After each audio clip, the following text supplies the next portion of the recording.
Saudara-saudara, mari kita lanjutkan membahas tulisan Fransiskus Welirang dalam majalah Forum Manajemen Prasetya Mulia yang terbit tahun 2001 ya. 24 atau 25 tahun yang lalu ya. Tulisannya berjudul Peranan Antropologi ya, dalam dunia bisnis ya, harapan dunia usaha pada antropologi, refleksi seorang praktisi setelah 25 tahun berbisnis ya. Nah, ini menarik seperti dalam pertemuan kita yang lalu bahwa konsultan manajemen itu atau sekolah manajemen itu bisa alih memperbaiki perusahaan, malah bisa menjadi supplier sumber daya manusia yang bisa menimbulkan problem pada perusahaan. Ya. Sehingga akhirnya alih-alih dibantu, malahan perusahaan mengalami pekerjaan tambahan yang sulit karena harus cuci piring dari apa yang dia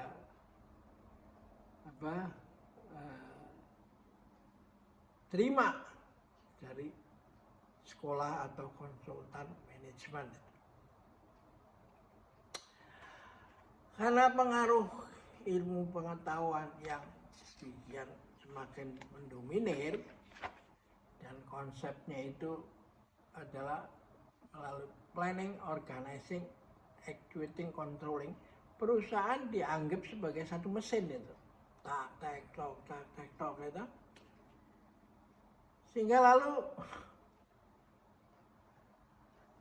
yang datang ini yang diharapkan bisa menjadi dirigen, spring comes and the grass grow by itself, berubah menjadi semacam operator itu, mesin perusahaan itu, dengan konsep planning PWC tadi itu. Nah, Jepang menyadari ini dan mengembangkan konsep Kaizen. Dan kemudian diperbarui lagi oleh Korea dengan style Korea. Perusahaan itu menjadi keluarga besar itu. Sehingga keluarga daripada karyawan itu juga termasuk dari keluarga besar perusahaan itu. Jadi pengembangan lebih lanjut dari perusahaan itu. Nah, ini penting karena dengan pengaruh pikiran yang mekanistik seperti mesin itu ya, pendidikan manajemen itu isinya ya seperti beginilah, dibikin grafik-grafik kotak-kotak begini. Kayak beginilah, seperti tulisan yang ada di sini semua begini. Nah, lalu perusahaan menjadi seperti manusia yang kena HIV itu, virus HIV, sehingga melemah, tak berdaya lagi. Dan inilah yang disebut menghasilkan manajer pisang Ambon itu. Ya. Perusahaan dianggap sebagai mesin Ya, mesin ini ya memang telah terbukti juga ada manfaatnya di masa lalu. Seperti ditulis sebagai berikut itu.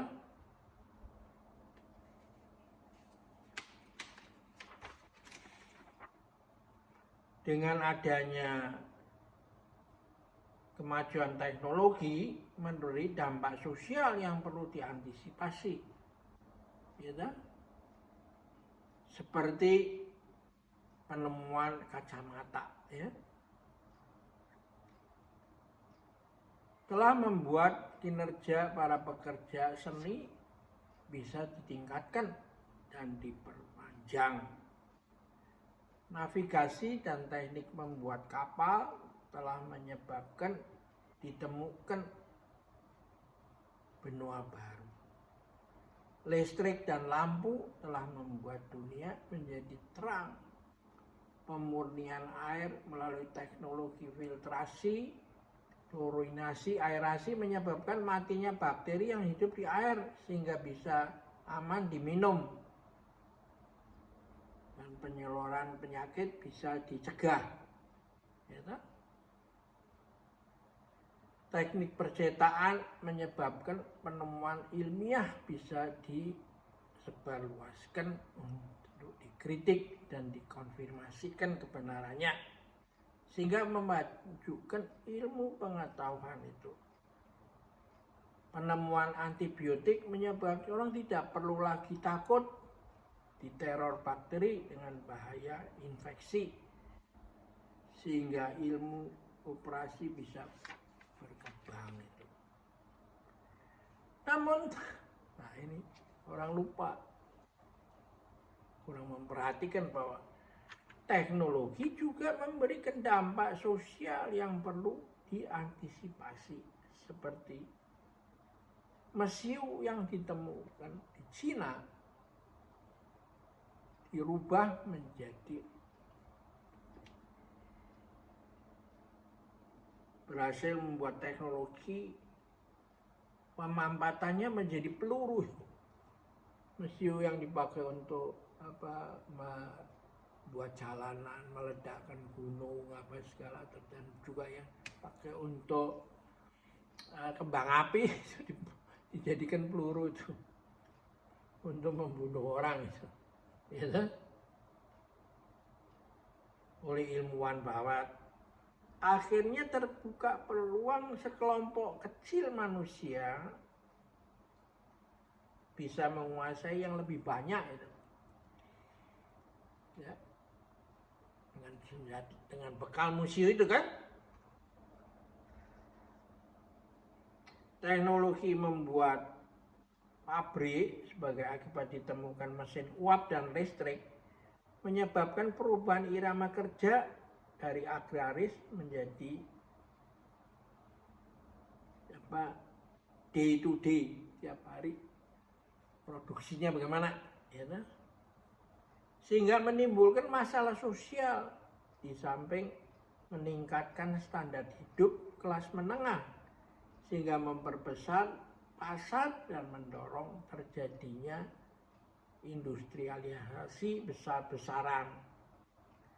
Penemuan TV menyebabkan kejadian di suatu tempat bisa disebarluaskan secara langsung live ke seluruh dunia, sehingga juga bisa terjadi hegemonisasi kebudayaan itu, ya. Penduduk negara semakin menuntut perbaikan standar hidup tanpa mengukur kemampuannya. Dan yang terakhir adalah teknologi komunikasi tanpa kabel akan memberikan dampak ratusan juta kali lipat daripada teknologi prakomputer. Kita tidak bisa membayangkan apa tadinya masyarakat yang tidak dipersiapkan.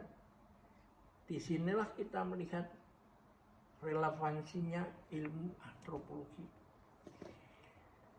Ya, jadi antropologi itu sebenarnya domain adalah sumber daripada inspirasi ide-ide tentang hidup ini untuk apa sih? Milik dari siapa sih? Sangkan paraning dumadi. Hidup ini untuk apa? Ini nggak jelas sampai sekarang itu. Orang ngumpulin uang banyak ingin merebut nomor 1 di orang terkaya di majalah Forbes, majalah tertentu yang diciptakan untuk itu. Meskipun dia tahu bahwa setelah mati hartanya juga tidak bisa dipakai, dibawa ke sana, ya, dibuang begitu aja, ya. Karena itu leluhur kita yang sudah sukses itu ketika ditanya mengatakan, ya tujuan hidup ini ya makan 3 kali sehari, dan kalau malam berdoa supaya tidurnya nyenyak.